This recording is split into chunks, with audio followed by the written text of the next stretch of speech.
எம்ஜிஆரின் பல படங்களுக்கு ஆரூர் தாஸ் கதைவசனம் எழுதியிருக்கிறார். தாய் சொல்லை தட்டாதே படம் தான் அவர் எம்ஜிஆருக்காக முதலில் கதைவசனம் எழுதிய படம்.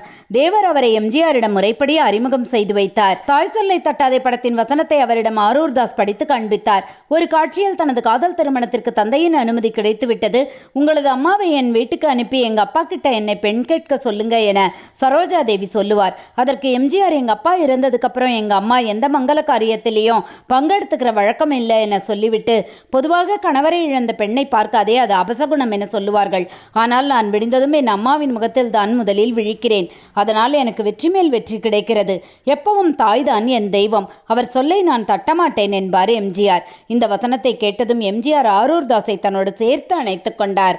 பின்னர் இந்த வசனம் வார்த்தைக்கு வார்த்தை எனக்கு பொருந்துகிறது, எனக்காகவே எழுதப்பட்டது போல இருக்கிறது என அவரை புகழ்ந்து தள்ளினார்.